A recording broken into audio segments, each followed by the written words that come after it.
Okay, जो मेरे पास सबसे कॉमन क्वेश्चंस हैं, एक तो है टाइम फ्रेम का, दूसरा सबसे कॉमन क्वेश्चन है फॉल्स ब्रेकआउट का, और तीसरा क्वेश्चन आया है स्टॉक सिलेक्शन का। तो सर सबसे पहले मैं स्टॉक सिलेक्शन की बात करता हूँ।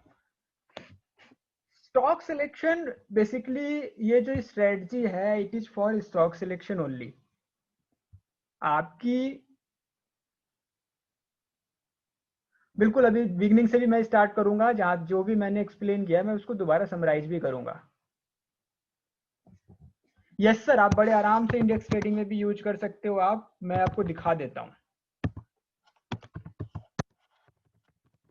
चलिए फिर निफ्टी का चार्ट ही देख लेते हैं, एक मिनट बस। ये मैं आया ट्रेडिंग व्यू पे, एंड देन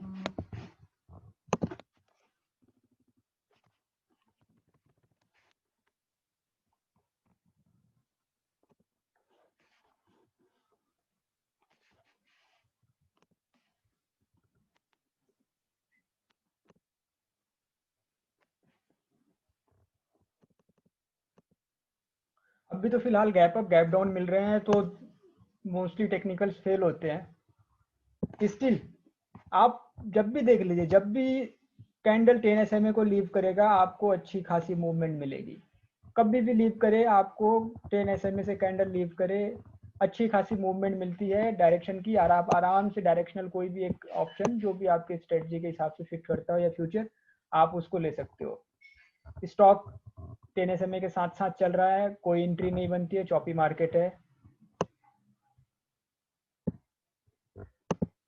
ये देखिए यहाँ पे स्टॉक ने मूव किया फर्स्ट क्लास से, आपको 915 से लेकर के यहाँ भी आप करते हो 10 SMA पे वापस आने पे, तो 1101 ये अप्रोक्सीमेटली बनता है आपका 26 इधर और 100 उधर, 126 पॉइंट का मूवमेंट। 126 पॉइंट की मूवमेंट तो खैर लकी है मिलना, बट फिर भी आप कहीं भी देख लो स्टॉक ने, या किसी भी स्टॉक ने, किसी भी इंडेक्स ने एक बार 10 सिंपल मूविंग एवरेज को लीव किया, depending on the direction movement आती ही आती है। बट हाँ, इसको we confirm this with RSI, वो मैं I will explain at the end. But पहले ये समझ लेते हैं 10 SMA वर्क क्यों करता है, एंड देन ये सच में प्रैक्टिकल में वर्क कर रहा है या नहीं। Even if you look at the index also, यहाँ पे 15 मिनट के टाइम पीरियड पे 10 सिंपल मूविंग एवरेज को निफ्टी ने लीव किया, बढ़िया मूवमेंट। अगेन जब तक 10 SMA पे रहा तब तक चॉपी मार्केट, अगेन लेफ्ट बढ़िया movement, again choppy, again left बढ़िया मूवमेंट, अगेन बढ़िया मूवमेंट। तो इफ अगर आप प्रैक्टिस भी करते हो तो 10 SMA पे स्टॉक लीव करे, स्टॉक लीव करने के बाद इंडेक्स में अगर ट्रेडिंग कर रहे हो आप, तो इंडेक्स लीव करे, और इंडेक्स लीव करने के बाद सस्टेन करे। This is most important, sustain करना बहुत जरूरी है। और अगर छोटे कैंडल से उसने 10 SMA लीव किया है, तो बढ़िया से आप जिस कैंडल से लीव किया है उसकी उसकी लो के थोड़ा सा नीचे स्टॉप लॉस लगाओ, और डायरेक्शन के बेसिस पे अपनी एंट्री लो। हमेशा कोशिश ये होनी चाहिए कि ब्रेकआउट छोटे कैंडल से हो, ताकि आपका स्टॉप लॉस कम हो। क्योंकि अदरवाइज देखिए यहाँ पे जब भी लीव करेगा आप एंट्री लोगे, आपका स्टॉप लॉस हिट होता रहेगा, चॉपी मार्केट है। लेकिन यहाँ पे भी हमें कुछ बचाता है। आप अगर एक चीज ये ध्यान दो यहाँ पे RSI पे, तो यहाँ पे मुझे RSI बचा रहा है एंट्री लेने से। वो चीज मैं एक्सप्लेन करूंगा कि क्या लॉजिक है जिसकी बेसिस मैं कह रहा हूँ कि यहाँ पे मुझे RSI बचा रहा है। लेकिन आप अगर RSI 40 को देखो यहाँ पे, तो ये फर्स्ट क्लास से यहाँ पे रेजिस्टेंस दे रहा है, और मैं यहाँ पे एंट्री लूंगा ही नहीं जब तक मुझे ब्रेकआउट नहीं मिलता। यहाँ पे मुझे ब्रेकआउट मिला, ये यहाँ पे, और ये 40 के नीचे ट्रेवल करने लगा। सेम तरीके से यहाँ पे इसने 40 के ऊपर ब्रेकआउट दिया और 10 SMA को भी लीव किया, एग्जैक्ट मैचिंग है। और यहाँ पे मैं एंट्री ले लूंगा छोटे कैंडल के हिसाब से, और मस्त ट्रेवलिंग है मेरी। तो अभी किसी को कोई कंफ्यूजन की है इंडेक्स पे वर्क वर्क करेगा या नहीं?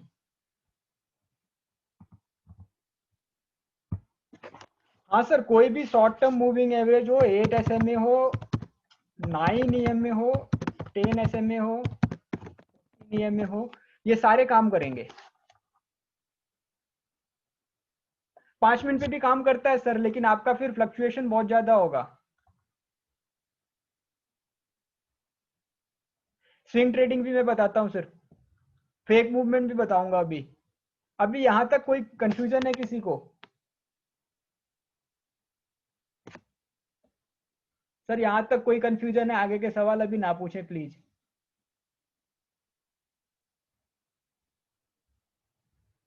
सर बेस टाइम फ्रेम, मैं पोजिशनल ट्रेडर हूं, मैं वन डे कैंडल प्रीफर करता हूं।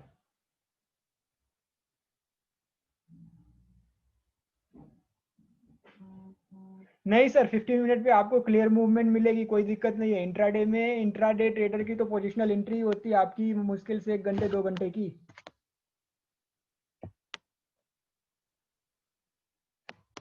ओके, मैं आगे बढ़ता हूं।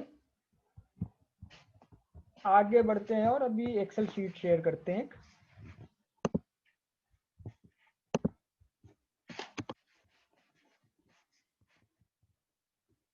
तो सपोज अपना मैंने जो 10 SMA का लॉजिक एक्सप्लेन किया था शुरू में, एज रिकॉर्डिंग वाज ऑफ, तो वो रिकॉर्ड नहीं हो पाया होगा। मैं एक्सेल पे भी उसको एक्सप्लेन कर देते हैं हम।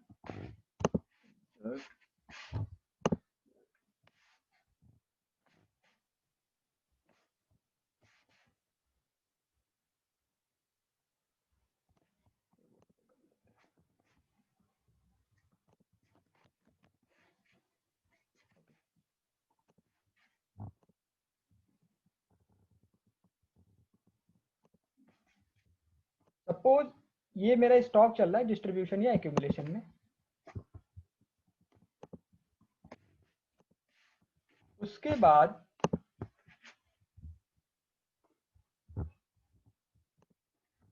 बाद यहां से ट्रेंडिंग फेज शुरू हुआ इस तरीके से कुछ, और स्टॉक दोबारा से डिस्ट्रीब्यूशन और एक्यूमुलेशन में इंटर कर गया।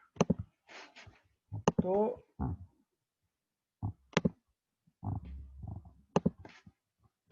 ये दो मैं लेवल में मार्क कर लेता हूं।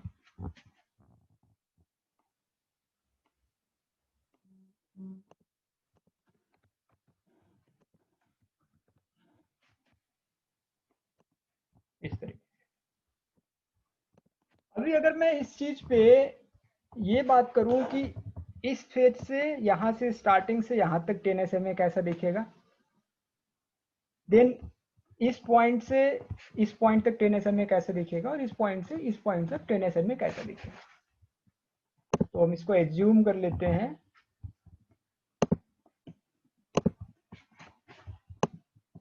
Sir, we only see Excel. ए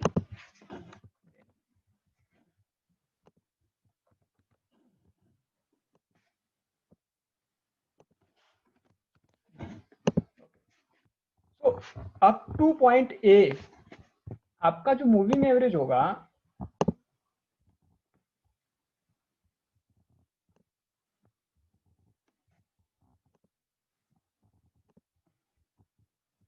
वो इसके साथ साथ चलेगा। रीजन बीइंग 10 पीरियड का मूविंग एवरेज काफी छोटा मूविंग एवरेज है, और जो आपका क्लोजिंग, हमेशा मूविंग एवरेज में हम इस मूविंग एवरेज में क्लोजिंग प्राइस प्रेफर करेंगे। तो जब आपका क्लोजिंग प्राइस ही नहीं मूव कर रहा, तो आपका 10 सिंपल मूविंग एवरेज में मूवमेंट नहीं आएगी। तो सपोज अगर 10 पीरियड तक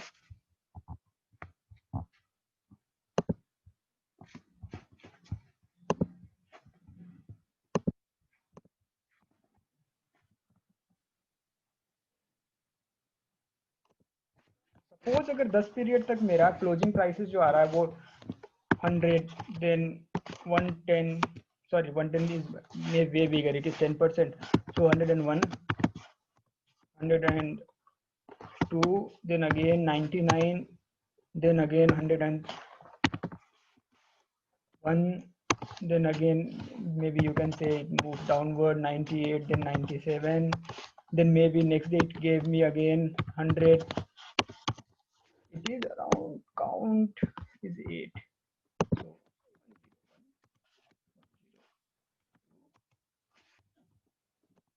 अगर मैं इसके एवरेज की बात करूं,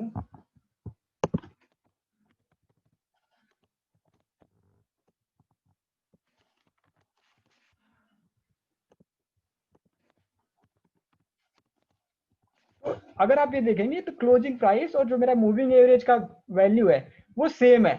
अब अभी क्या हुआ, यहां से मेरे स्टॉक ने मूव करना शुरू किया। ऑलवेज रिमेंबर, मेरा मूविंग एवरेज नहीं मूव करेगा, पहले मेरा स्टॉक मूव करेगा, देन मूविंग एवरेज मूव करेगा। तो यहाँ पे इसने मूवमेंट देनी शुरू की,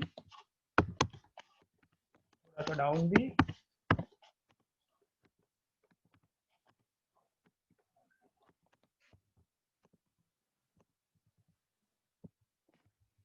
अभी ये देखेंगे आप, स्टॉक ने मूवमेंट शुरू करी है और मेरे मूविंग एवरेज ने भी मूवमेंट शुरू करी है।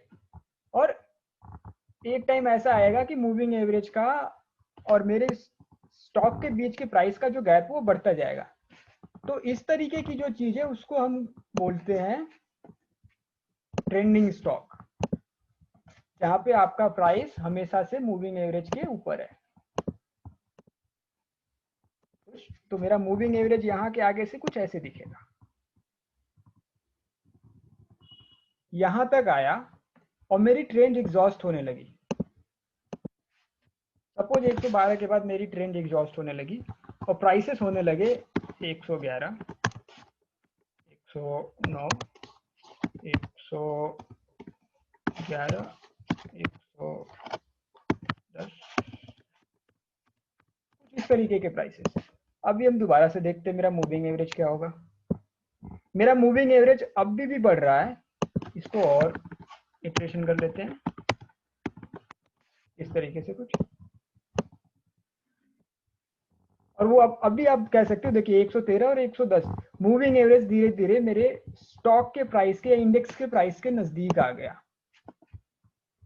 तो उसको अगर हम यहाँ पे प्लॉट करना चाहें, पॉइंट बी के बाद मेरी ट्रेन की एग्जॉशन है, तो मेरा मूविंग एवरेज भी कैसे जाएगा, कुछ इस तरीके से। ओके, सो अपनी अपनी जो कोशिश होती है, हम हमेशा एंट्री ले पॉइंट ए पे और पॉइंट बी पे। जो 10 SMA की स्ट्रेटजी है, मैं इस स्ट्रेटजी को यूज करता हूं केवल और केवल स्क्रीनिंग के लिए।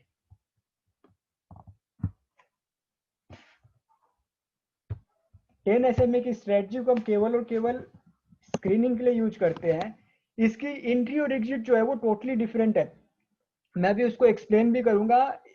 इस एक्सप्लेनेशन की बजाय कहाँ पे एंट्री लेनी है, मैं ये एक्सप्लेन करूंगा कि कहाँ पे एंट्री नहीं लेनी है, वो ज्यादा इंपॉर्टेंट लगती है मुझे कभी भी किसी भी स्ट्रेटजी में। अभी यहाँ तक क्वेश्चन देख लेता हूँ।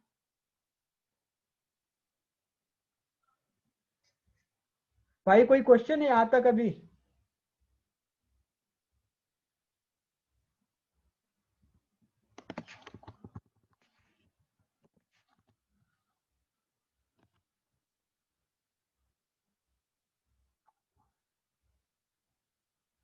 नहीं, अभी तो सर स्क्रीन ऑफ भी कर रखा है मैंने, मुझे चैट्स पढ़ने थे इसलिए मैंने ऑफ किया हुआ है।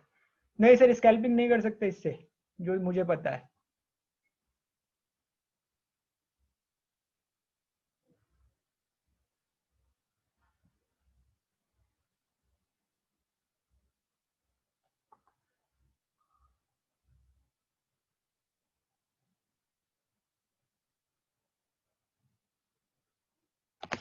ओके, तो अभी स्क्रीन शेयर करते हैं वापस से।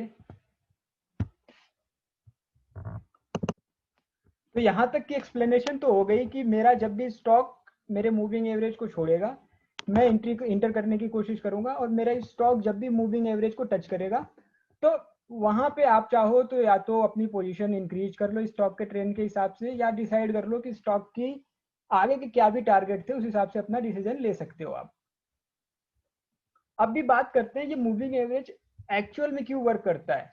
अभी हम बात करेंगे इस पॉइंट ए से यहां तक के बीच में स्टॉक के साथ क्या होता है।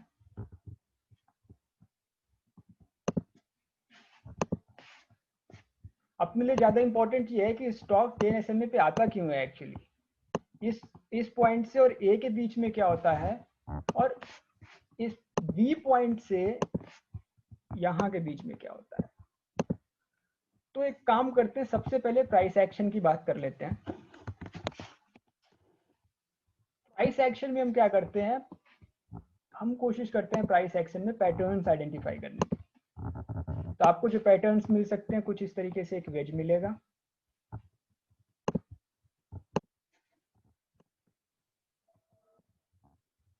आपको एक या तो ये एक वेज मिल सकता है, एल्स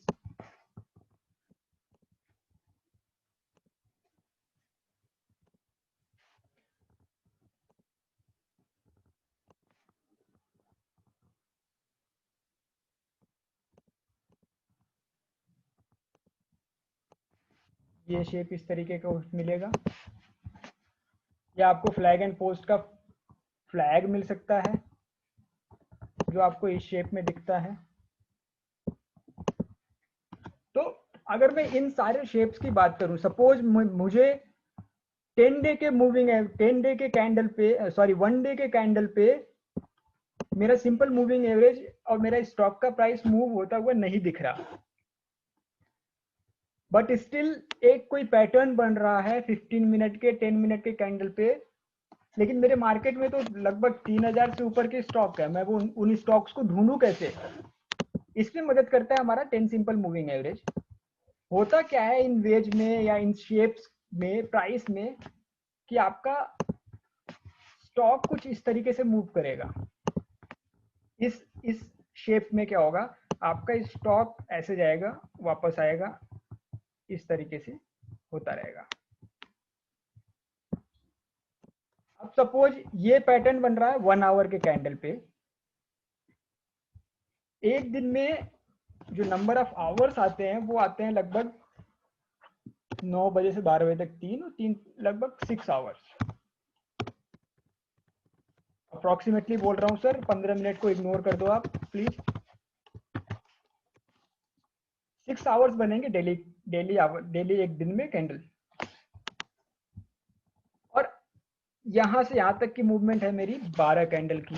एक अजम्पशन है, जरूरी नहीं 12 हो, 12 से ज्यादा भी हो सकते हैं, कम भी हो सकते हैं। सेकेंड मूवमेंट में कैंडल यूज की इसने 10, थर्ड मूवमेंट में इसने कैंडल यूज की लेट्स से 6, फोर्थ में इसने कैंडल यूज की लेट्स से 3, और देन अगले दिन इसने ब्रेकआउट दे दिया 2 कैंडल यूज करके। अभी मैं डेली कैंडल पे बात करूंगा, तो इन चारों इस सारे मूवमेंट में आपको डेली कैंडल पे कोई मूवमेंट ही नहीं दिखेगी। आपको ऐसा लगेगा मेरा स्टॉक मूव ही नहीं हो रहा, लेकिन जबकि आवरली कैंडल पे आपको एक अच्छी खासी पैटर्न बनती दिख रही है। तो जैसे ही यहाँ पे ये कैंडल से इस पैटर्न से ब्रेकआउट देगा, इसको सबसे पहले क्रॉस करना पड़ेगा 10 सिंपल मूविंग एवरेज को।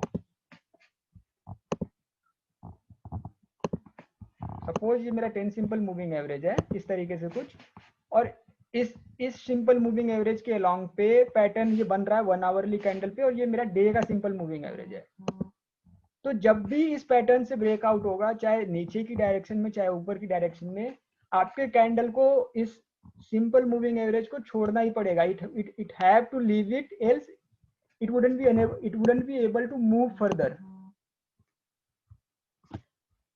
यहां तक में कोई कंफ्यूजन कि एक्चुअल में 10 सिंपल मूविंग पे एवरेज पे स्टॉक घूम रहा है, तो नीचे अगर एक दिन के कैंडल पे स्टॉक सिंपल मूविंग एवरेज पे है, तो 1 घंटे के टाइम फ्रेम पे या आधे घंटे के टाइम फ्रेम पे या 15 मिनट के टाइम फ्रेम पे क्या हो रहा होगा? यहां तक कोई कंफ्यूजन? चार्ट पे भी दिखाएंगे सर, समझ तो लो पहले।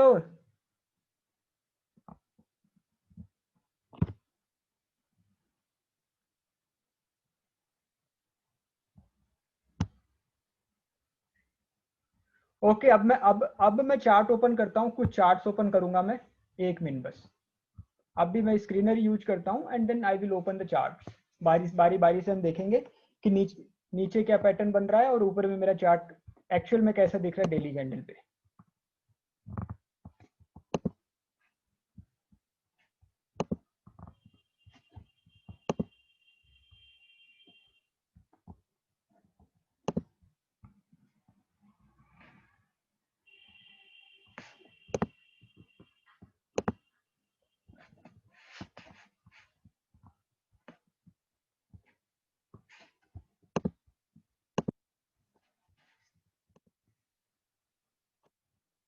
ये मेरा चार्टिंग का स्क्रीनर है, इस स्ट्रेटजी पे बनाया हुआ।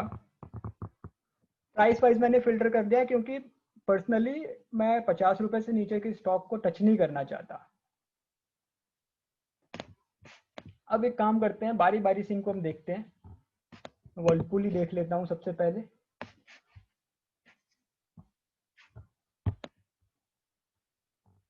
वर्लपूल पे अगर बात करें, ये देखिए यहाँ पे कोई मूवमेंट ही नहीं है पूरे स्टॉक में, धीरे धीरे मूव कर रहे हैं। इसने 10 SMA से ब्रेकआउट दिया और एक अच्छी खासी मूवमेंट आई हुई है। शॉर्टर टाइम फ्रेम पे देखते हैं ये स्टॉक दिख कैसा रहा है शॉर्टर टाइम फ्रेम पे।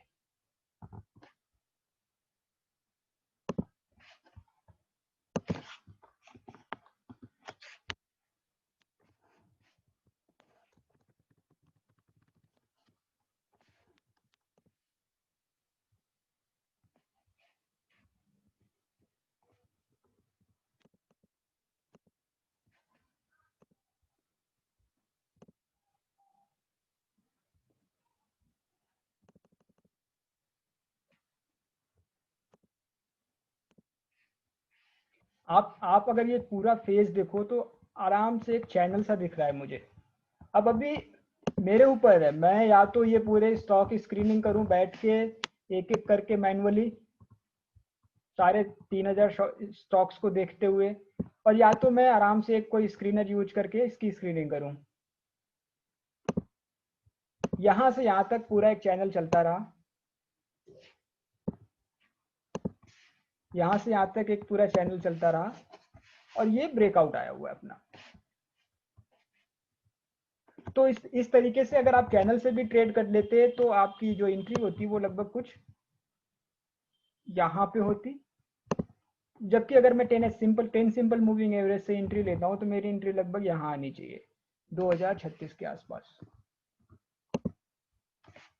अभी दूसरा शेयर भी खोजते हैं, देखते हैं उसमें क्या है कहानी है, क्योंकि चैनल आइडेंटिफाई करना तो कोई ऐसा मुश्किल नहीं है। आज फिनांस ऐसे स्टॉक्स को तो आप, इस स्टॉक्स में जो कहानी, जो ऐसे स्टॉक्स को देख के मेरी जो फीलिंग आती है, इसमें ऑपरेटर के गेम चल रहे होते हैं और इसमें पक्का डिलीवरी जो ली गई होगी ना पिछले एक हफ्ते 15 दिन में, मोटी डिलीवरी उठाई होगी किसी ने। फिर भी अपना काम है इस चार्ट पे देखना, चार्ट पे कैसा दिख रहा आवाज फिनेंसियर्स।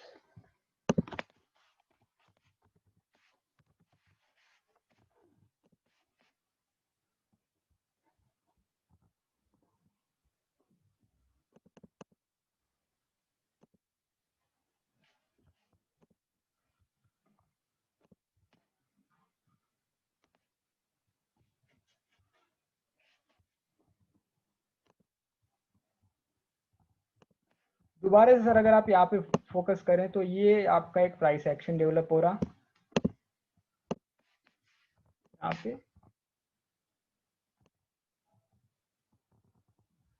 और ब्रेकआउट है आपका।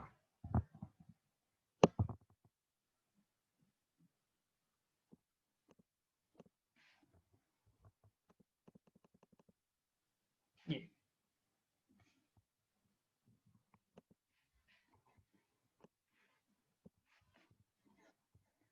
एक और कोई देखते हैं हम,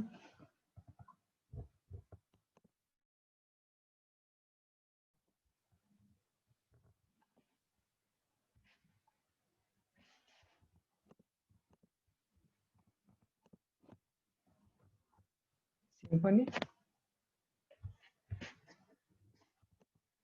सिंफनी की भी सेम कहानी, ये 10 डे तक कोई मूवमेंट ही नहीं स्टॉक पे, सिंपल मूविंग एवरेज अपना साथ में चल रहा है।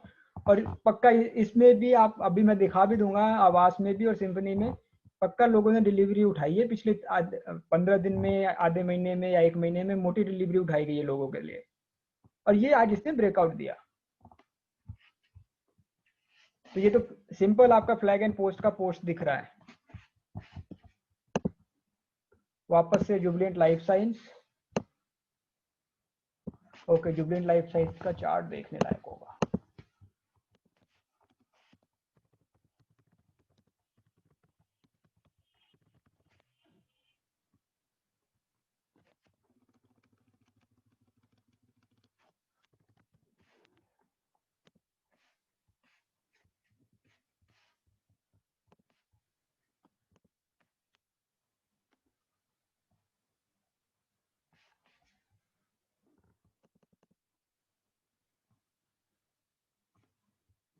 इसमें कोई पैटर्न नहीं है। किर्लोस्कर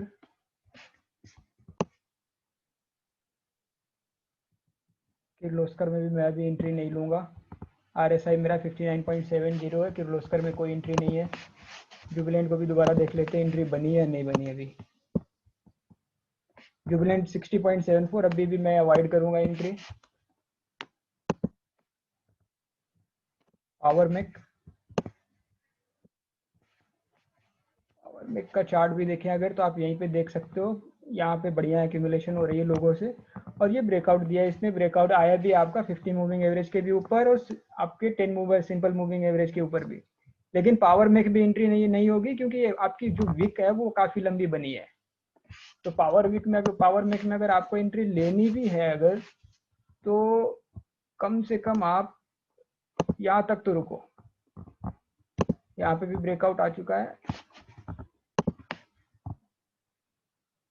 अराउंड यहाँ पे, इस दोनों फेज के बीच में तो आपको पावर मेक में रुकना चाहिए अगर पावर मेक में कोई एंट्री लेता भी है। वॉल्यूम भी अच्छा है, 10 सिंपल मूविंग एवरेज से ब्रेकआउट भी है। RSI सपोर्ट नहीं कर रहा और ये आपको ये दो रेजिस्टेंस दिख रहे हैं। वापस से BF इन्वेस्टमेंट लिमिटेड में भी आप सिंपल देखेंगे तो एक एक्यूमुलेशन चल रहा है दो रेंज के बीच में। 10 सिंपल मूविंग एवरेज से ब्रेकआउट लिया इसने। ये दो रेंज दिख रही हैं, जो ये और एक ये वाली रेंज 10 सिंपल मूविंग एवरेज से ब्रेकआउट है। आया लिमिटेड शेयर को तो टच भी नहीं करना। सुगर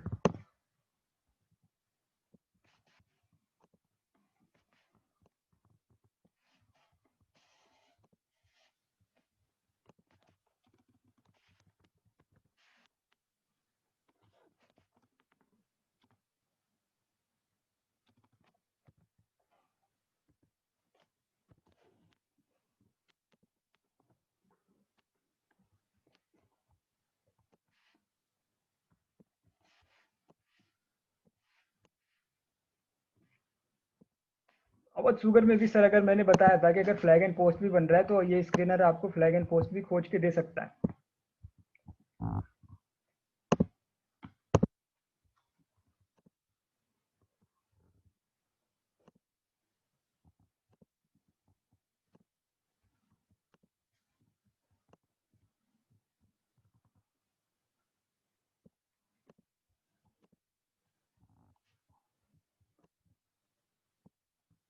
कुछ इस तरीके से आप शॉर्टर टाइम फ्रेम में लॉन्गर टाइम फ्रेम में देख लेंगे तो ये ज़्यादा क्लियर दिखेगा। ये आपका फ्लैग एंड पोस्ट का पोस्ट, और ये फ्लैग, इसमें भी अभी भी ब्रेकआउट नहीं आया हुआ है। भले ही मेरे 10 SMA के स्क्रीनर ने मुझे ये रिजल्ट दिया, लेकिन मैं एंट्री नहीं लूंगा।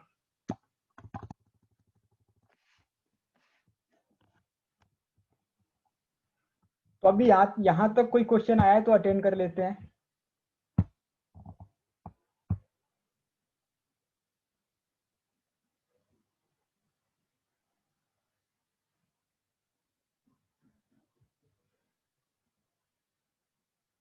सर RSI भी बताऊंगा मैं, यहाँ तक कोई एंट्री है तो, कोई कंफ्यूजन है तो बता दो।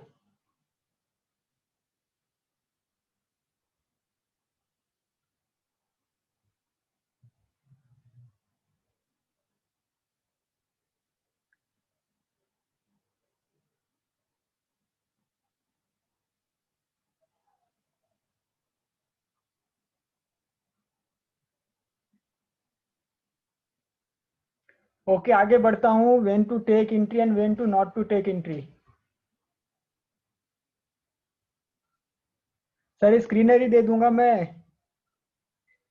डोंट वरी, स्क्रीनर दे दूंगा मैं। सर ये एक्चुअल में डिमांड एंड सप्लाई क्वेश्चन है। डिमांड सप्लाई का use sir price action demand and supply पे ही यूज चलता है। अगर मैं ये कह रहा हूँ, मेरा 10 सिंपल मूविंग एवरेज की स्ट्रेटजी एक्चुअल में, अगर मैंने 1 डे के कैंडल पे 10 सिंपल मूविंग एवरेज यूज किया है, तो मैं ये क्लेम कर रहा हूँ कि नीचे के शॉर्टर के टाइम फ्रेम पे प्राइस एक्शन डेवलप हुआ है। अभी मैंने आपको एमजीएल, 1 मिनट रुकिए, मैं दोबारा से एमजीएल के इसके मैंने 2 एंट्री, एक्चुअल में मैंने 4 एंट्री ली हुई थी पिछले के दिनों में। मैं चारों चार्ट शेयर कर लेता हूँ आपके साथ।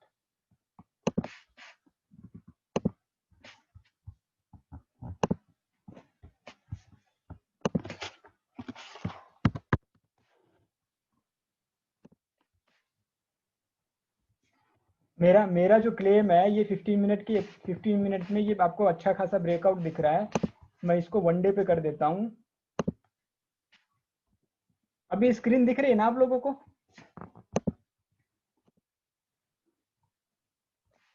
स्क्रीन दिख रही है कि नहीं सर? ठीक है, मैं आगे प्रोसीड करता हूँ देन। आप, ये मेरा 1 डे का चार्ट है एमजीएल का। मुझे यहाँ पे तो एक पैटर्न दिख रहा है आराम से। अभी मैं इसको अगर 1 वीक कर दूं तो ये पैटर्न मिस गायब हो जाएगा, आपको समझ में भी नहीं आएगा कि एक्चुअल में कैंडल में क्या हो रहा है। ये मेरा वीकली कैंडल अगर मैं देखूं तो इन 1 2 3 4 और 5 कैंडल पे क्या हो रहा है मुझे बिल्कुल नहीं पता, और मैं कुछ आइडेंटिफाई भी नहीं कर पाऊंगा। तो मैं जब अपना टाइम फ्रेम छोटा करता हूं तो भले ही बड़े कैंडल पे कोई मूवमेंट ना रही हो, छोटे कैंडल पे पॉसिबिलिटी होती है कि आपको मूवमेंट दिखेगी। और अगर पैटर्न मैंने टाइम फ्रेम और छोटा कर दिया, वो पैटर्न क्लियर हो जाता है कि आप ये देखो आराम से 1 स्विंग, 2 स्विंग, 3 स्विंग, चौथी स्विंग और ये 5वीं स्विंग पे ब्रेकआउट है। तो जो मेरी 10 एसएमई की स्ट्रेटजी है उसका मोटिव सिर्फ और सिर्फ यही है कि आपको ऐसे स्टॉक ढूंढ के देना जो पिछले 8-9 दिन में मूव नहीं कर रहे थे। 8-9 दिन लगा लो, आप महीना लगा लो, 2 महीना लगा लो, पिछले दिनों में ये मूव नहीं कर रहे थे। नीचे में कोई हो सकता है पैटर्न डेवलप हुआ हो, नीचे में हो सकता है कोई पैटर्न डेवलप हुआ हो, और पैटर्न कंप्लीट होते ही स्टॉक ने मूवमेंट करना शुरू कर दिया। तो जैसे ही स्टॉक मूव करता है सबसे पहला जो उसको काम करना पड़ता है वो करना पड़ता है उसको किसी भी शॉर्टर टाइम फ्रेम के मूविंग एवरेज को क्रॉस। आप चाहे 10 सिंपल मूविंग एवरेज ले लो, चाहे 1 डे का सिंपल मूविंग 8 डे का सिंपल मूविंग एवरेज ले लो, 9 डे का ईएमए ले लो, कोई भी शॉर्टर टर्म का मूविंग एवरेज ले लो। कोई भी स्टॉक मूव करना शुरू करेगा सबसे पहला काम होगा उसका शॉर्टर टाइम फ्रेम के मूविंग एवरेज को क्रॉस करना।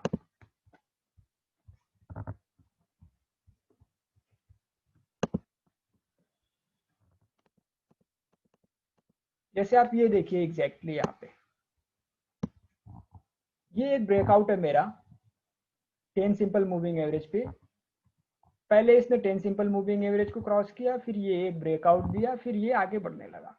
अब यहाँ पे आप बोलोगे कि जी 10 सिंपल मूविंग एवरेज तो इस कैंडल पे भी क्रॉस हो गया, एंट्री क्यों नहीं ली? इस कैंडल पे भी क्रॉस हो गया, एंट्री क्यों नहीं ली? उस कंफर्मेशन के लिए मैंने यहाँ पे आरएसआई लगाया हुआ है।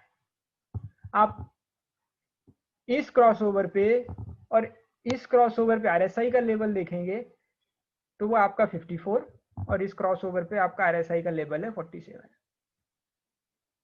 मैं पर्सनली क्या करता हूँ, जब भी ब्रेकआउट होता है मेरी जो आरएसआई है वो 2 चीज करनी चाहिए। पहली चीज जो उसे करनी चाहिए कि या तो वो 40 से बाहर आ रहा हो, और दूसरी चीज वो तो या तो वो ये करे कि वो 60 के ऊपर क्रॉस हो गया हो।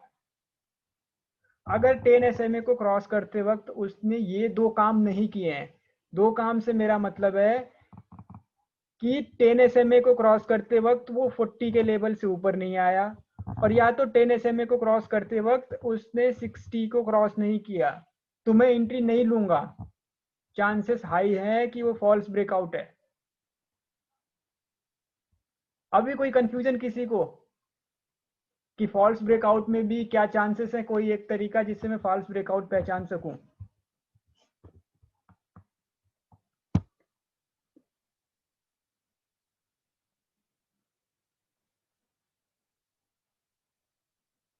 सर एग्जैक्टली उल्टा कर लो आप गोइंग डाउन के लिए। गोइंग डाउन के लिए हाँ सर 60 क्रॉस करना मस्ट है। वन डे एंट्री भी वन डे पे है और आपकी आरएसआई भी वन डे पे है, आपका 10 सिंपल मूविंग एवरेज भी वन डे पे है। 40 के एग्जांपल तो सर इतने दिखा सकता हूँ कि अभी आप वेट करो। 40 तो पूरे मार्केट में 40 का एग्जांपल दिख रहा है। 2 मिनट दे दो मुझे, मैं अभी 40 का एग्जांपल दिखाता हूँ। मैंने एक एंट्री लिया हुआ था गोदरेज एग्रो में। गोदरेज एग्रो की एंट्री थी मेरी अराउंड 1.5 महीने पहले की। मैं गोदरेज एग्रो ही दिखा देता हूँ आपको।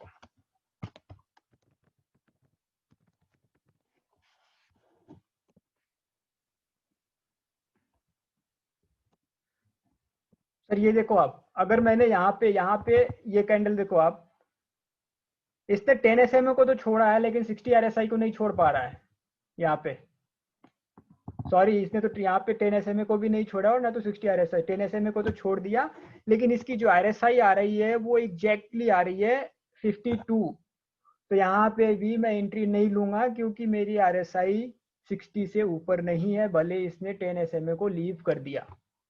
अब इस वाले कैंडल पे या आप इसको देखो, अगर यहाँ पे 40 का एग्जांपल देना था ना मुझे, ये इसने यहाँ पे आप देखो 10 SMA क्रॉस किया, इस कैंडल पे 10 SMA को भी छोड़ा है और मेरी RSI भी अब 40 के ऊपर हो चुकी है। तो ये ले लूंगा मैं एंट्री। यहाँ से आपकी इच्छा है, आप 10 SMA टच करे प्रॉफिट बुक कर लो और दोबारा 10 SMA को लीव करे तो एंट्री ले लो। अदरवाइज यहाँ पे अपनी जो भी आपकी ट्रेडिंग स्ट्रेटजी होती है टारगेट डिसाइड करने की, यहाँ की 40 की एंट्री लेने के बाद, क्योंकि क्वेश्चन 40 का था इसलिए मैं 40 वाले एग्जांपल दे रहा हूँ, यहाँ पे 40 की 10 SMA और 40 की एंट्री लेने के बाद आप आराम से ट्रेवल करते रहो अपने लॉन्ग टर्म के लिए। मेरी जो एंट्री थी मुझे जो याद है वो 370 के अराउंड एंट्री थी इस कैंडल पे। इस कैंडल पे या इस कैंडल पे एंट्री थी मेरी, हाँ 370 के अराउंड। यहाँ से उसने क्रॉस किया था 60 को, फिर मैंने एंट्री ले लिया। अच्छा, मैं 40 और 60 पे एंट्री क्यों लेता हूँ? मेरे लिए मोस्ट इंपॉर्टेंट क्यों है कि मैं 40 और 60 क्रॉस करने पे ही एंट्री लूं? उसका रीजन ये है, RSI में 40 और 60 भी सपोर्ट एंड रेजिस्टेंस की तरह वर्क करते हैं। आप अगर इस RSI को यहाँ देखेंगे, 60 क्रॉस करना चाहा नहीं कर पाया, फिर करना चाहा नहीं कर पाया, फिर करना चाहा नहीं कर पाया, फिर करना चाहा और कर लिया, और जैसे ही क्रॉस किया वापस से 16 इसको अपने पास खींचा, सपोर्ट देके ऊपर वापस भेज दिया। सेम काम आपका 40 RSI भी करता है। ब्रेक डाउन दिया लेकिन 40 RSI ने बोला नहीं नहीं भाई तुम वापस जाओ।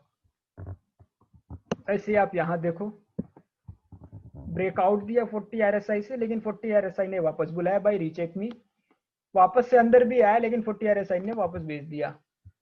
तो आपको हमेशा से ये चीज ध्यान देना है कि आपका 10 SMA और RSI दोनों कंफर्म हो। ऐसा नहीं है कि 10 SMA क्रॉसओवर पे आप एंट्री ले लो और RSI बोल रहा है कि नहीं भाई एंट्री तो बनती ही नहीं है, क्योंकि 60 RSI और 40 RSI आपको सपोर्ट एंड रेजिस्टेंस की तरह भी वर्क करते हैं।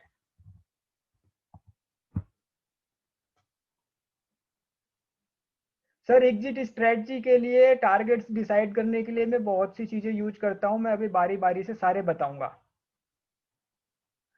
हाँ सर, आप जब भी 40 के लेवल का क्रॉसओवर हो, आपको कैंडल स्ट्रांग दिख रही है, आप 40 के लेवल के क्रॉसओवर पे और 10 SMA की क्रॉसओवर पे एग्जिट एंट्री ले लो। सर फ्री का चैट है, प्रॉफिट एंड लॉस स्टेटमेंट चाहिए तो आप आराम से पर्सनली मिलो, मैं दिखा दूंगा।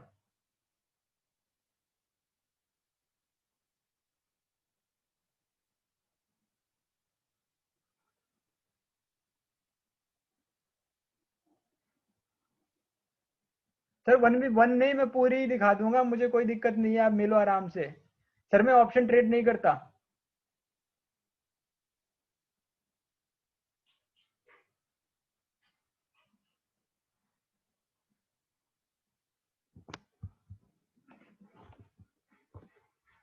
चलिए अभी अभी तो मैंने सिर्फ प्राइस एक्शन पे 10 SMA एक्सप्लेन किया है, अभी आगे बढ़ते हैं, देखते हैं क्या और भी चीजों पे काम करता है क्या ये। अब मैं ऐड कर देता हूं इसमें फिबोनाची। कुछ लोग फिबोनाची पे भी ट्रेड करते हैं, सॉरी फिबोनाची तो नहीं है।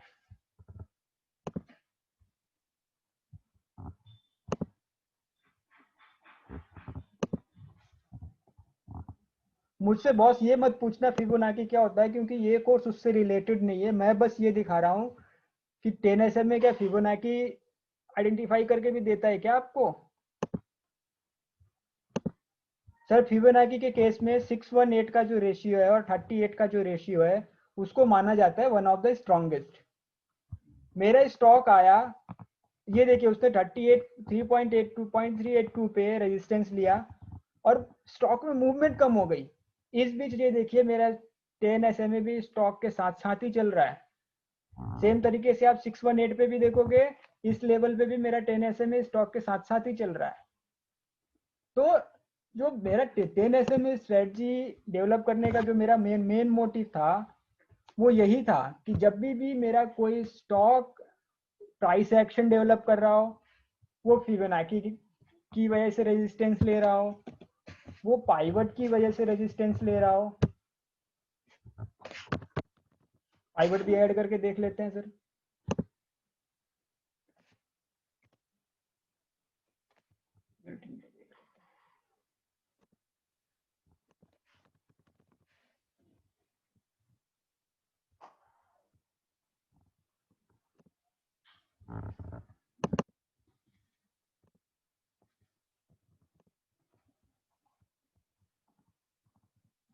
ओके सर, मेरी लिमिटेशन है, मैं 3 से ज़्यादा ऐड नहीं कर सकता। मुझे अभी 1 मिनट दे दीजिए बस।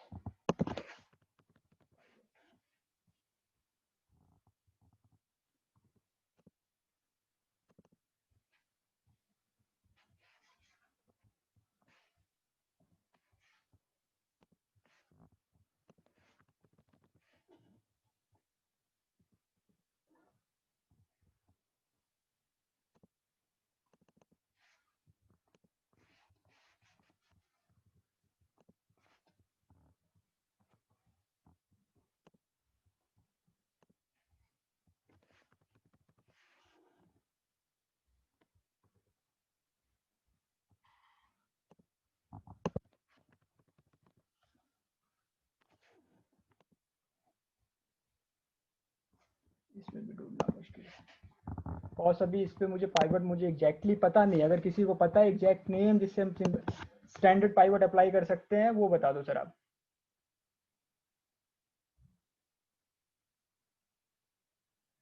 सर क्रॉसओवर की क्वेश्चन है सर। अगर RSI 40 के नीचे है तो 40 के ऊपर जाने पे एंट्री लेना है, और अगर RSI 40 के ऊपर है तो 60 के ऊपर जाने का कंडीशन देखना है। Is it sir? सर मैंने क्रॉसओवर वर्ड यूज किया। क्रॉसओवर वर्ड का मतलब है कि उसने उस लेवल को क्रॉस किया। क्रॉसओवर का मतलब है नीचे से ऊपर को क्रॉस किया या ऊपर से नीचे को क्रॉस किया। ऊपर से नीचे को क्रॉस करने का मतलब है, ऊपर से नीचे को क्रॉस करने का मतलब है कि मेरा स्टॉक डाउन ट्रेंड में होगा। आप सिंपल सा ये देख लो, आपको डाउन ट्रेंड कहाँ से दिखा है। खैर मार्केट डाउन का एग्जांपल दूंगा तो लोग कहेंगे कि यार ये तो हर जगह कोई भी दिखा सकता है। पीछे का एग्जांपल दिखा सकते हैं, देते हैं। आप ये देखो, यहाँ पे इसने 10 SMA को नीचे की तरफ लीव किया इस कैंडल पे। आप वापस से देख लो भाई, मैं जो बोल रहा था कि 40 का एग्जांपल मैं देना भी चाहूँ तो ये देखिए, जब तक RSI 40 के नीचे नहीं आया इसने 10 SMA को छोड़ा ही नहीं। ये RSI के नीचे 40 क्लोजिंग दिया और 10 SMA को भी छोड़ दिया। मस्त डाउन ट्रेंड आया है आपको। तो ये स्ट्रेटजी आपको शॉर्ट मारना है, शॉर्ट मारने पे भी वर्क करता है। आपको लॉन्ग एंट्री चाहिए, लॉन्ग एंट्री पे भी वर्क करता है।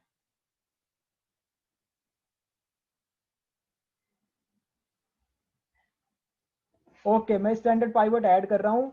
फिबोनाची मैंने एक एग्जांपल दिखा दिया। अगर आप लोग को चाहिए, जितने एग्जांपल चाहिए फिबोनाची के भी दिखा सकता हूँ मैं। कभी भी कोई भी स्टॉक फिबोनाची से भी रेजिस्टेंस लेगा, 10 SMA वो चीज खोज के देगा आपको। स्टैंडर्ड पाइवट ऐड कर लेता हूँ मैं, 1 मिनट। मैं पाइवट से ट्रेड नहीं करता, इस वजह से मैं नहीं दिखा पा रहा था। 1 मिनट बस।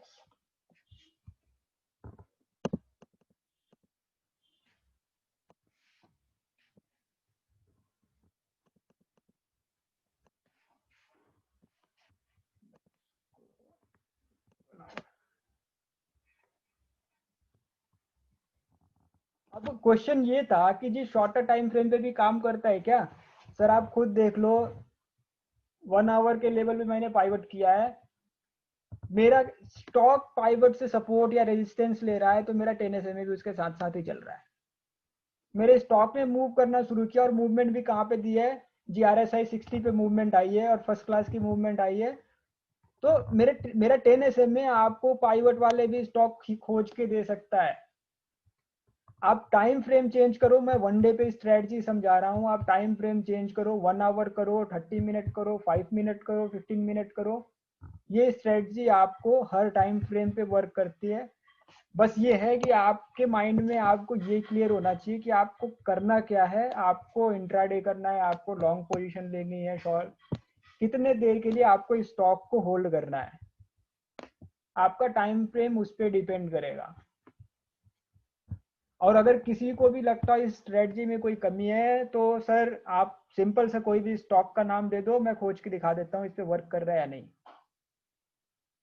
सर इंट्राडे पे भी करता है, मैंने किया हुआ है। इंट्राडे का मेरा स्क्रीनर अलग है, वो मैं दे भी नहीं पाऊंगा क्योंकि वो लंबा स्क्रीनर है, उसमें मेरी सबसे ज्यादा मेहनत लगी है। सर नहीं, जब तक 60 क्रॉस होके सस्टेन ना हो, सर क्रूड ऑयल मुझे कमोडिटी का एक्सपीरियंस नहीं है सर, सॉरी। जब तक क्वेश्चन है sir, if RSI registered 60 then also we can take short trade, no ना below 10 SMA, no sir, simple सा क्लियर है, जब तक 10 SMA और RSI दोनों एक साथ सिग्नल ना दे, सिंपल एक साथ सिग्नल आना चाहिए, तब तक एंट्री नहीं लेना है। Bajaj finance LT DV slab. जी सर, डायरेक्शन RSI की डायरेक्शन और आपके मूविंग एवरेज की डायरेक्शन सेम होनी चाहिए। सबसे पहले DV स्लैब देख लेते हैं।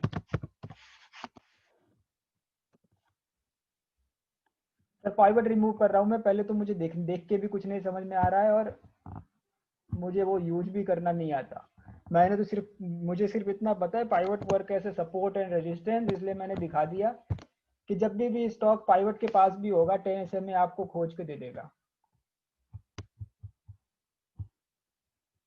सर आपने नाम दिया था और ये देखो, आपने ये 40 को छोड़ नहीं पा रहा है, यहाँ 40 लीव किया, आप यहाँ पे एंट्री ले लो, लेकिन उस दिन की क्लोजिंग आप देखोगे 10 SMA के नीचे, आपकी एंट्री नहीं बनती।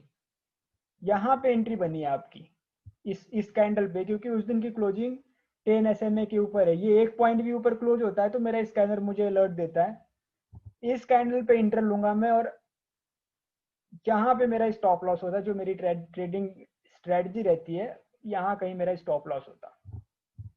और आप उसके बाद आराम से इसकी मूवमेंट चाहे तो चेक कर लो।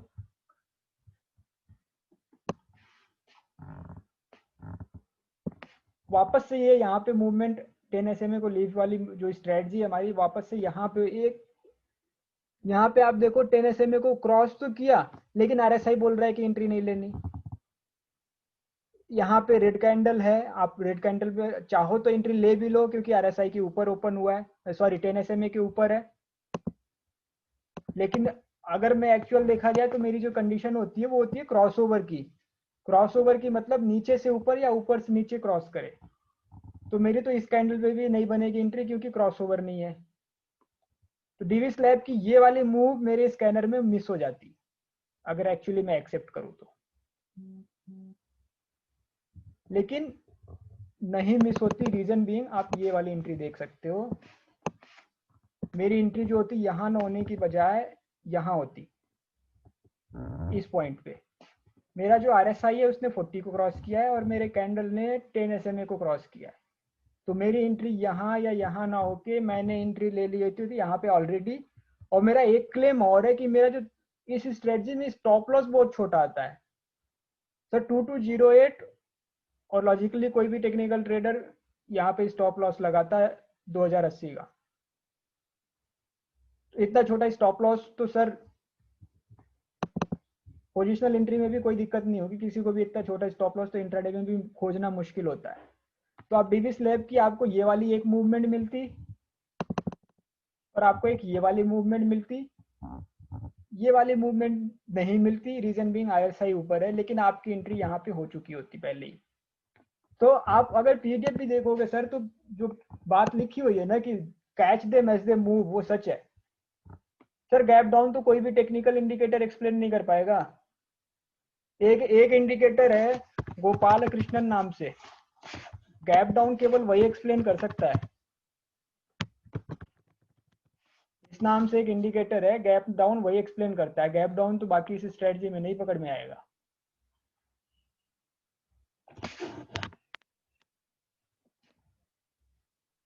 सर नहीं सर, इंट्राडे वाला तो मैं नहीं दे पाऊंगा आपको, पोजिशनल में जरूर दूंगा। डीवी स्लैब के बाद मुझे एक जो नाम दिख रहा है टाटा स्टील का, वो भी देख लेते हैं सर। सर मैं शॉर्ट के एग्जांपल इसलिए नहीं एक्सप्लेन कर रहा हूँ क्योंकि शॉर्ट में करता नहीं हूँ। पोजिशनल एंट्रीज में मैं लॉन्ग ही एंट्री लेता हूँ। मैं एफएनओ डेरिवेटिव भी नहीं ट्रेड करता, मैं सिंपल इक्विटी ट्रेड करता हूँ। टाटा स्टील,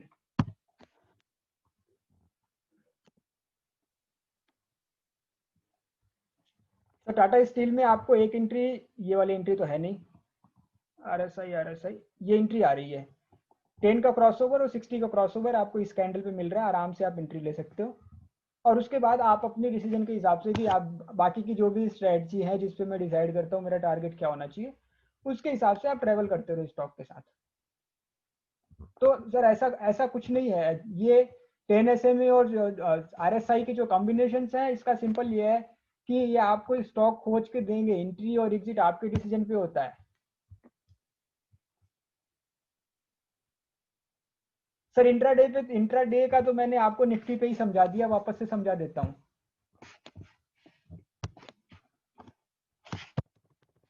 निफ्टी पे वर्क कर रहा है तो स्टॉक्स पे तो वर्क करेगा ही, सब्जेक्ट टू वो स्टॉक ऑपरेटेड ना हो। 5 मिनट पे देख लेते हैं, पहले हमने 5 मिनट 15 मिनट में समझाया हुआ था। पहले इसको डिलीट कर दूं मैं। सर ये जोन पे देखिए, आपकी एंट्री अगर बनती भी है तो केवल इस पॉइंट पे एंट्री बनती है। इसने 10 SMA को भी लीव किया है और RSI को भी क्रॉस किया है। लेकिन अगर आप मुझसे पूछोगे, मैं एंट्री लूंगा नहीं। एंट्री क्यों नहीं लूंगा? मेरा स्टॉप लॉस बहुत बड़ा है। उसके बाद ये साथ साथ घूम रहे हैं, नो एंट्री, साथ साथ घूम रहे हैं, नो एंट्री। सर आपको गैप इंडेक्स में कभी भी अगर गैप अप या गैप डाउन आता है सर, तो आप तो एंट्री ले नहीं पाओगे। आपको जो भी एंट्री मिलेगी वो डे में ही मिलेगी। आपको एक ये एंट्री मिल रही है 10 SMA लीड भी कर रहा है और क्रॉसओवर भी 60 का है। और ऐसा नहीं है, मेरे स्क्रीनर पे मुझे बजाज फिनांस सॉरी इसके बैंक निफ्टी के भी अलर्ट आते हैं, मुझे निफ्टी के भी अलर्ट आते हैं इंट्राडे के स्क्रीनर पे। ये वाली एंट्री देखिए परफेक्ट एंट्री है। 10 SMA का क्रॉसओवर भी, RSI भी 40 के नीचे 60 के नीचे आया हुआ है। आप आराम से ट्रेवल कर सकते हो इसके साथ। और ऐसा भी नहीं, आपको टारगेट भी मेरे चार्ट पे पहले से दिख रहे हैं, मुझे पता है मुझे एंट्री लेके एग्जिट कहाँ करना है। मेरी एक एग्जिट यहाँ पे होती, इस ट्रेंड लाइन पे मेरी एक एग्जिट यहाँ पे हो सकती थी, मेरी एक एग्जिट यहाँ पे हो सकती थी। तो इन लेवल्स पे मैं थोड़ा सा ध्यान देता कि अगर स्टॉक इंडेक्स वहां से रिवर्सल दिख रहा है तो मैं अपनी पोजीशन बुक कर लेता। तो ऐसा नहीं है कि आप आराम से 10 SMA की स्ट्रेटजी पे एंट्री लो। एग्जिट के डिसीजन के लिए आपको अगर कोई स्ट्रेटजी पता है तो भी अच्छा है, अदरवाइज मैं क्या क्या चीजें चेक करता हूँ वो भी मैं दिखा देता हूँ।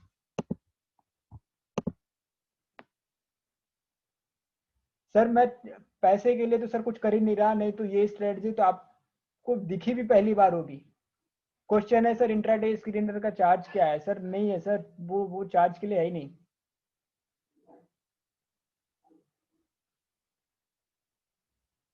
और कोई क्वेश्चन सर? सर डे के स्क्रीनर दे दूंगा, मैं बोल तो रहा हूँ सर, मैं डेली का स्क्रीनर दे दूंगा।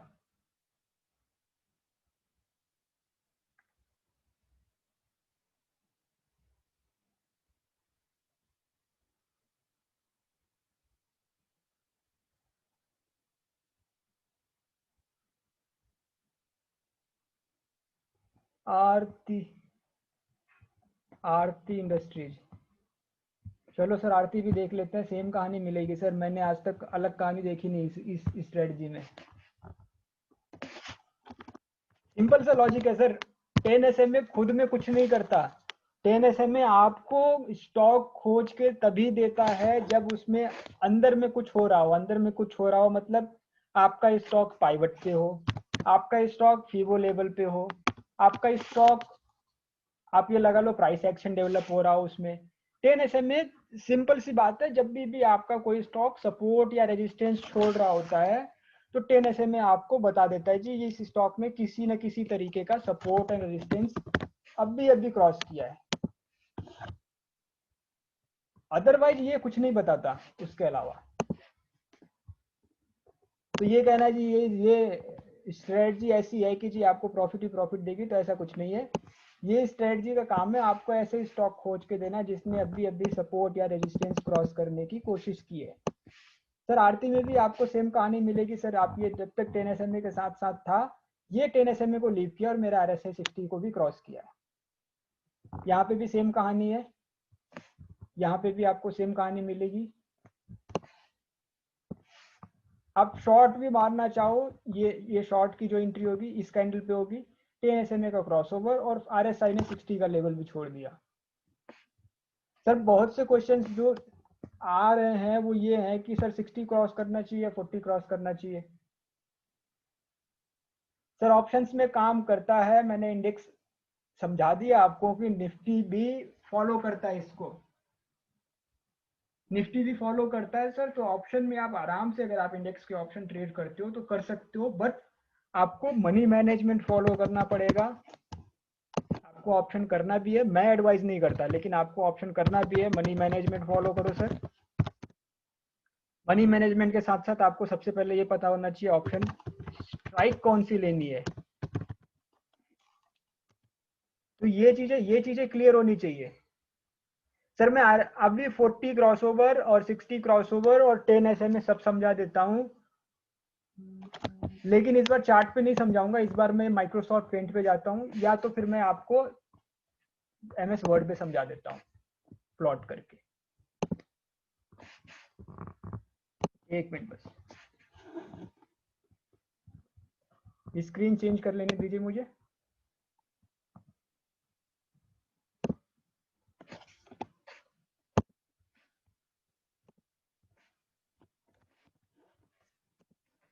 सर पेंट की स्क्रीन दिख रही है सब लोगों को?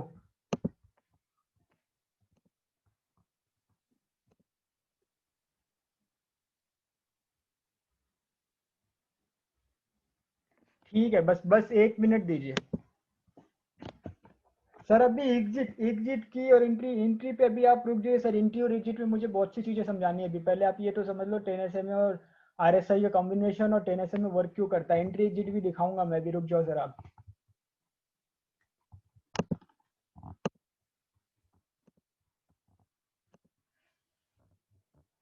सपोज ये मेरा 40 है और ये मेरा 60 है, और मैं ये एज्यूम कर रहा हूँ जो RSI प्लॉट हो रहा है ना मेरे चार्ट पे ही प्लॉट हो रहा है। नीली वाली लाइन, ये वाली लाइन मुझे इस तरीके से कुछ RSI की चल रही है, और ये वाली लाइन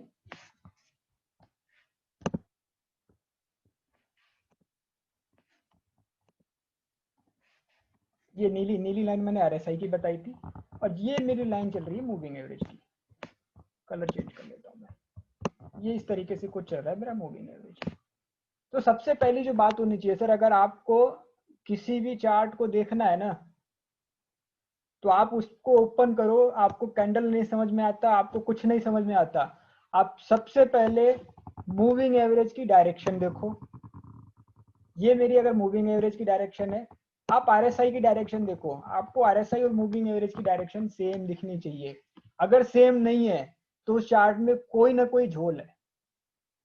सिंपल सी बात है, अगर सिंपल मूविंग एवरेज की डायरेक्शन और RSI की डायरेक्शन सेम नहीं है तो उस स्टॉक के ट्रेंड में जो ट्रेंड आपको मूविंग एवरेज में दिख रहा है उसमें कहीं ना कहीं कोई ना कोई झोल है।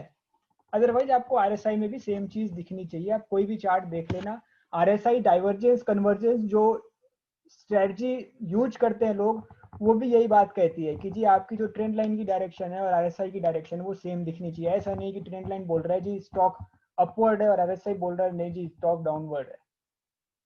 तो अब सपोज ये मेरे मूविंग एवरेज की डायरेक्शन आई और ये मेरे आरएसआई की डायरेक्शन आई, और यहाँ कहीं पे मूविंग एवरेज में डायरेक्शन आने का मतलब है मेरे स्टॉक का क्लोजिंग प्राइस इंक्रीज हो रहा है। मैंने पहले ही एक्सेल पे समझा दिया था, मूविंग एवरेज तब इंक्रीज होगा जब मेरा स्टॉक इंक्रीज होगा।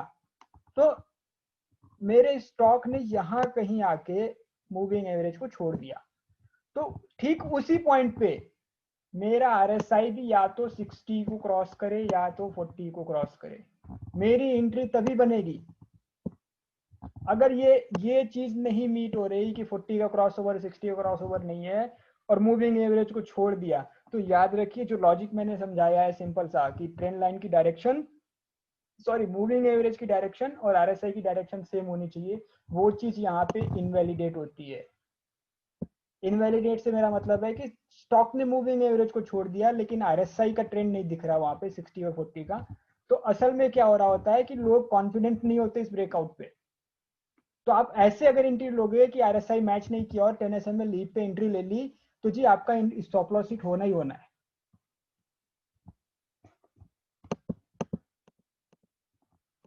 अभी कोई क्वेश्चन यहाँ पे 60 और इसको लेके 10 SMA को, sir bank Nifty 936 strategy failing in 5 minutes check once. Sir अभी देख लेते हैं, डे बता दीजिए लास्ट डे का ही। नो सर, आरएसआई मैच करना चाहिए 40, या तो 40 क्रॉस ओवर हो या तो 60 क्रॉस ओवर हो। सर क्वेश्चन है व्हाई नॉट 20 एसएल में 20, मेरा जो मानना है सर 20 पीरियड का मूविंग एवरेज बहुत ज्यादा है, 20 पीरियड का मूविंग एवरेज बहुत ज्यादा है। अगर आपको व्हाई नॉट को क्वेश्चन है तो आप 9 EMA यूज कर लो, 8 EMA यूज कर लो, 10 सिंपल मूविंग एवरेज यूज कर लो, 14 EMA यूज कर लो।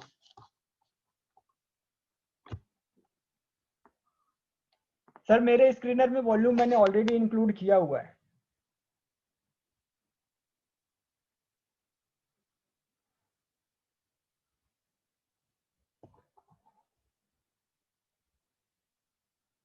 सर तो अगर किसी को ये क्वेश्चन है कि 10 सिंपल मूविंग एवरेज क्यों, वो मैंने पहले ही क्लियर कर दिया। 9, 8, 10, 14 आप इनमें से कोई भी यूज कर लो, आपको रिजल्ट ऑलमोस्ट सेम मिलेगा। सर निफ्टी के लिए आपको क्या स्क्रीनर चाहिए सर? निफ्टी के लिए तो आप चार्ट ओपन करके रखो, 10 SMA प्लॉट कर लो, RSI प्लॉट कर लो। सर सेल कंडीशन, शॉर्ट मारने की कंडीशन सर तो मैंने कितनी दिखाई सर? जब भी RSI 10 SMA को लीव करे डाउनवर्ड डायरेक्शन में, सॉरी 10 SMA को स्टॉक लीव करे डाउनवर्ड डायरेक्शन में और आपकी RSI का क्रॉस ओवर हो 60 या 40, तो आप उसको सेल कर सकते हो। लेकिन आपको ध्यान होना चाहिए मनी मैनेजमेंट और stop loss. Sir 3 minute scalping sir मुझे बिल्कुल आइडिया नहीं है। Okay sir, 17/8/2020 bank Nifty 5 minute chart, time क्या था सर?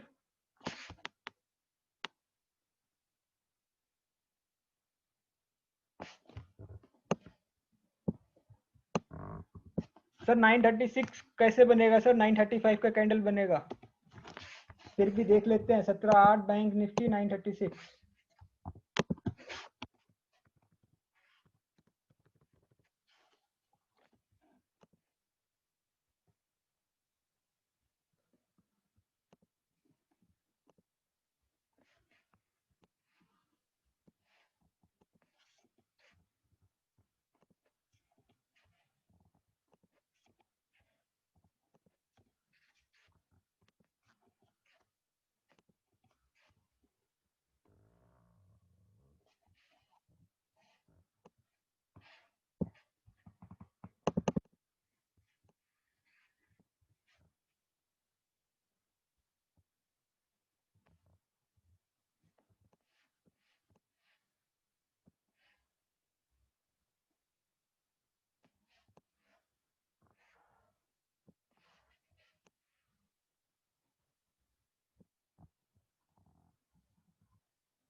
सर कैसे स्ट्रेटजी फेल हो गई सर, मुझे एक्सप्लेन कर दीजिए।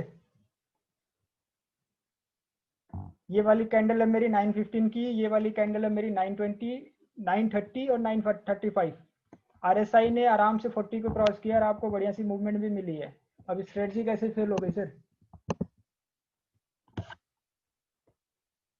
1 मिनट सर, 1 मिनट में चार्ट दोबारा से शेयर करता हूँ। सॉरी, चार्ट शेयर करना मैं भूल गया, 1 मिनट बस।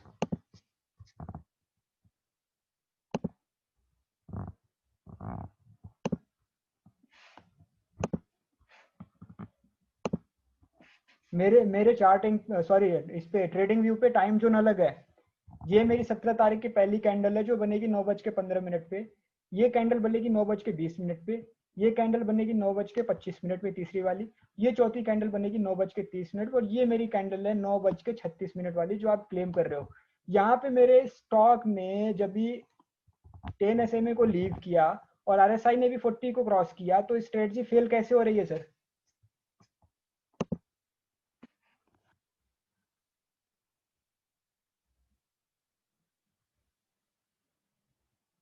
नहीं सर, M10 नाम नहीं है। आपको बहुत से स्क्रीनर मिलेंगे। मेरा स्क्रीनर जो मैंने बनाया हुआ प्राइवेट है, उसके लिए आप निश्चिंत रहो। मैं अभी वीडियो के एंड में आपको वो स्क्रीनर ओपन करके भी दिखाऊंगा।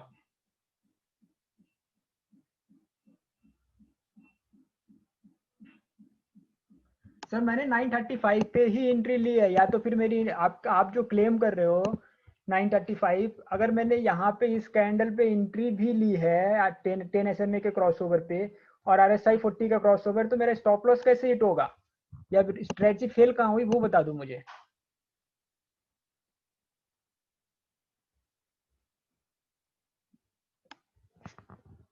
सर मैं एक काम करता हूँ, 936 है ना, मैं 3 मिनट के कैंडल पे जाता हूँ।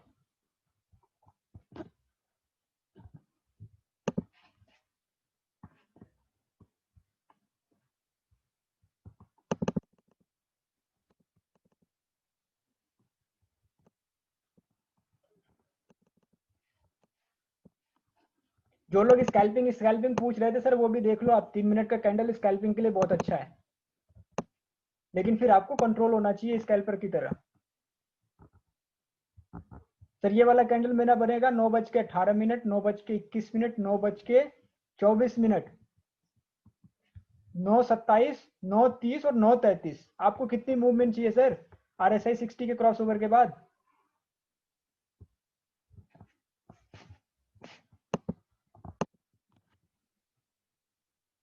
अरे नहीं सर, इस पैसे नहीं चाहिए हमें। पैसे बहुत है भगवान की दया से, नॉलेज हो तो पैसे आ जाएंगे।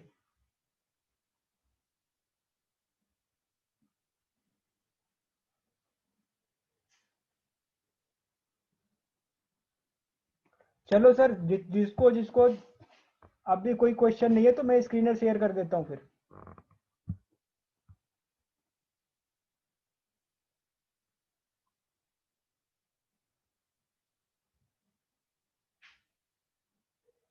स्क्रीनर शेयर कर देते हैं और साथ में ये बता देते हैं मैं टारगेट मैं किस हिसाब से टारगेट डिसाइड करता हूँ। जी सर, पोजिशनल की स्क्रीनर है। इंट्राडे मैंने पहले ही मना कर दिया, वो मैं दूंगा भी नहीं।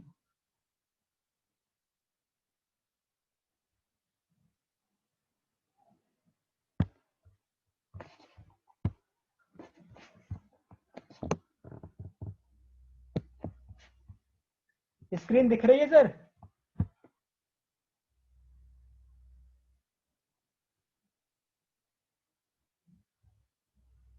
सर स्क्रीन दिख रही है तो स्क्रीनर नोट डाउन कर लो प्लीज।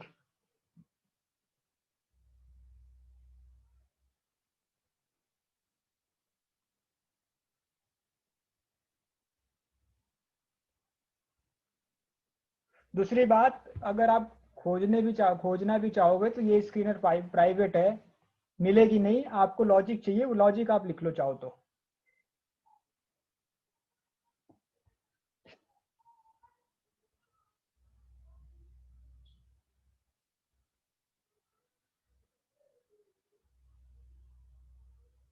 सर मिठाई कहाँ सर? दे तो दी मैंने, डेली डेली डेली एंट्री की स्क्रीनर दे तो दी।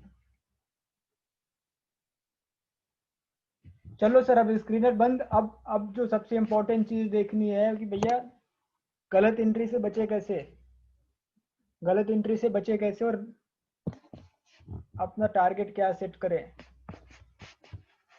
चलो बी ए, हम एक काम करते हैं,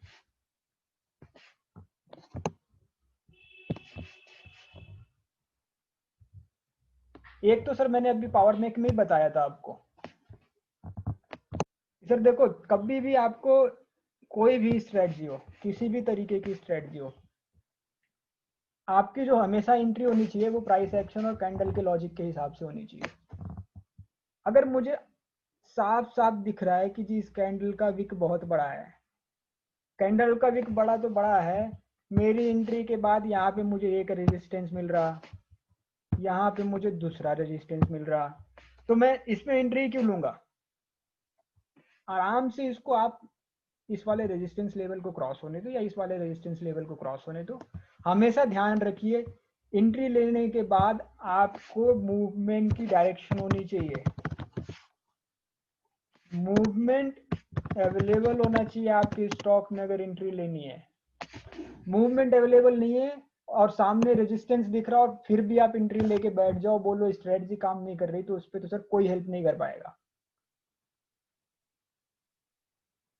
इस बात पे कोई क्वेश्चन है सर? अगर इस पे कोई क्वेश्चन है तो फिर सर आराम से बैठ के आप किताबें पढ़ो।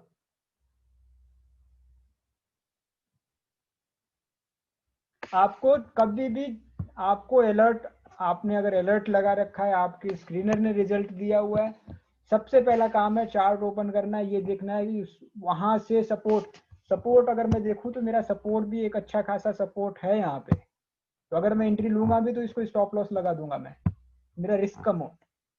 तो आपको हमेशा ये ध्यान रखना है मेरा पहले का सपोर्ट क्या है, मेरा बाद का रेजिस्टेंस क्या है। अपना मोटिव सिंपल सा ये है कि जी अगर स्टॉप लॉस हिट हुआ तो मेरे कितने पैसे जाएंगे और मुझे कितना गेन मिलेगा।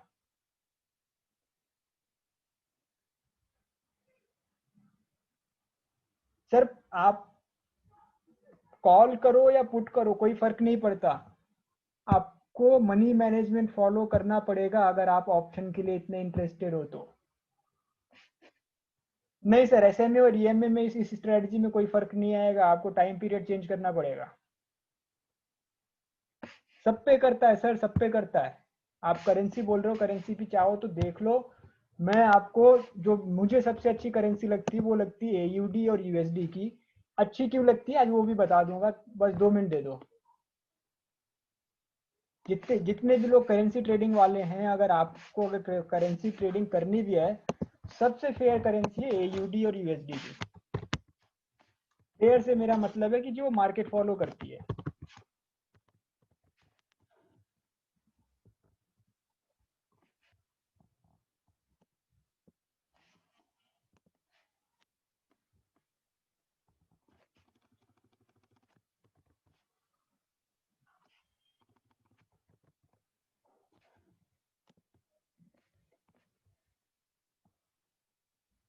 सर आप इसको करेंसी के लिए यूज करो, कहीं भी यूज करो, कहानी सेम है। लेकिन ये यहाँ पे मेरी एंट्री बनती नहीं है, ये एंट्री फेल है। मैं 3 मिनट में क्यों देख रहा हूँ, 1 मिनट।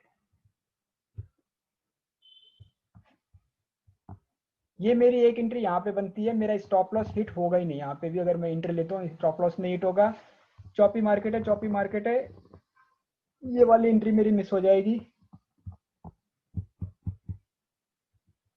करेंसी में ये उतना अच्छा वर्क नहीं कर रहा है यहाँ पे, तो मैं लकी हूँ क्योंकि अगर मुझे मेरी 4 एंट्री मिस हो के एक एंट्री मिस हो रही तो मेरे लिए स्क्रीनर किसी काम का नहीं है, स्ट्रेटजी किसी काम की नहीं है। दो मेरी यहाँ पे एक सेल की एंट्री बनती,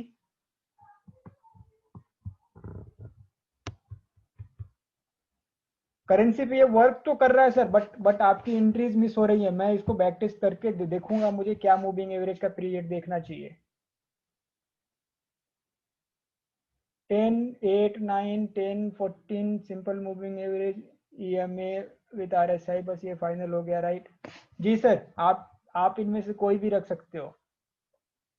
सर आईएनआर पेयर में गवर्नमेंट की इंटरफेरेंस बहुत रहती है, टेक्निकल आपके फेल होते रहेंगे।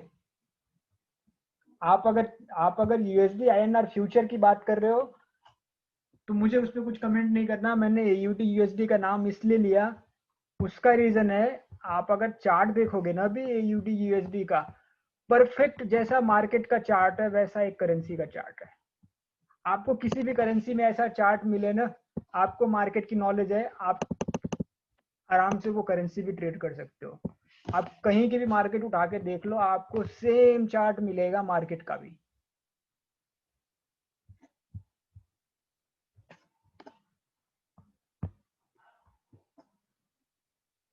क्रूड ऑयल एक बार देख लेते हैं सर।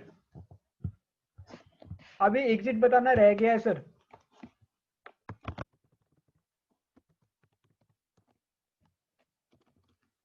क्रूड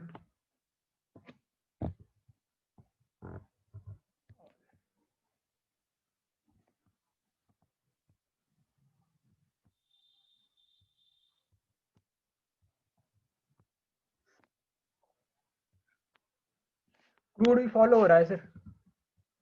ये मेरी एंट्री है, एक एंट्री यहाँ पे है, क्रॉसओवर और 40 RSI की क्रॉसिंग है। आराम से आप लेकर चलते रहो जहां तक चलना है। क्रूड में भी फॉलो हो रहा है, चाहे तो चलो टाइम फ्रेम छोटा करके चेक कर लेते हैं, क्योंकि स्ट्रेटजी का टाइम फ्रेम पे कोई फर्क पड़ता नहीं है, सेम रिजल्ट मिलते रहेंगे आपको।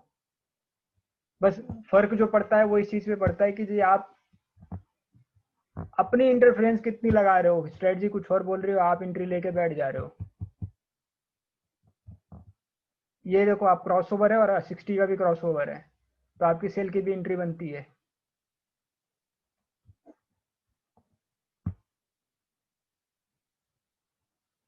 सर स्टॉप लॉस तो सारी स्ट्रेटजीज में हमेशा सेम होती है। स्टॉप लॉस कोई भी स्ट्रेटजी उठा के देख लो आप सर। आप सर सेल की एंट्री है, क्रॉस 60 क्रॉसओवर क्यों दिखेगा? सेल की एंट्री में तो 60 से नीचे आना चाहिए।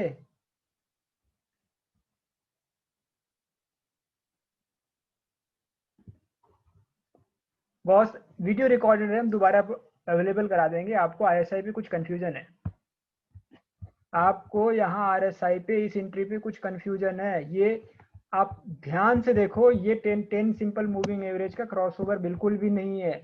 आपकी क्लोजिंग 10 सिंपल मूविंग एवरेज के ऊपर है। ये वाली जिस एंट्री की मैंने बात की थी, सेल की एंट्री की, 10 सिंपल मूविंग के एवरेज के ऊपर है। नेक्स्ट डे आपकी ओपनिंग बिलो हुई है और आपका RSI ने 60 को क्रॉसओवर दिया है।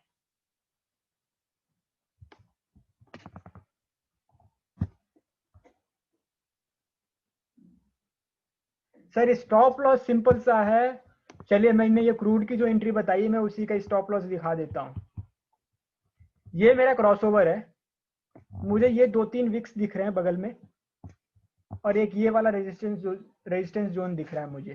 तो मैं इससे थोड़ा सा ऊपर, 1 पॉइंट आधा पॉइंट थोड़ा सा ऊपर अपना स्टॉप लॉस फिक्स कर दूंगा। सेम तरीके से किसी में भी आप एंट्री लो, प्राइस एक्शन के बेसिस पे, प्राइस एक्शन के बेसिस पे जो भी आपकी स्टॉप लॉस बनती है, आप इस स्ट्रेटजी को प्राइस एक्शन की तरह, आप जिस स्ट्रेटजी को जिस तरीके से भी प्राइस एक्शन में आप स्टॉप लॉस सेट करते हो उस तरीके से ट्रेड करो, कोई दिक्कत नहीं आनी चाहिए। और कोई क्वेश्चन है सर? मितेश, सॉरी अल्टमास सर, आप दोबारा देखो सर, क्रॉसओवर है। क्रॉसओवर का मतलब है कि एक पीरियड पहले 60 से ज्यादा थी RSI, और नेक्स्ट पीरियड में RSI 60 से कम है। नहीं सर, कंटिन्यू अभी कंटिन्यू करने को अपने पास कुछ है नहीं सर, अभी तो पूरी स्ट्रेटजी समझा दी। सर मैं तो जितने चार्ट चाहूँ दिखाता रहूंगा, कितने दिखाऊंगा? 3800 शेयर तो इंडिया में ही है। हाँ सर रिकॉर्डिंग की है मैंने, मैं एक बार देख लेता हूँ। रिकॉर्डिंग की है मैंने।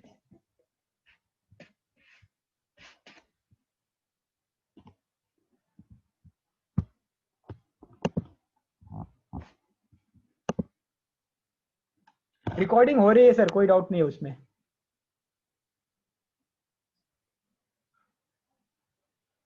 सर टारगेट का भी लॉजिक सेम है। आप अगर मूविंग एवरेज की स्ट्रेटजी कभी आपने यूज की हो तो सेम स्ट्रेटजी, टारगेट की स्ट्रेटजी सर हर हर सबकी अलग अपनी सेम होती है।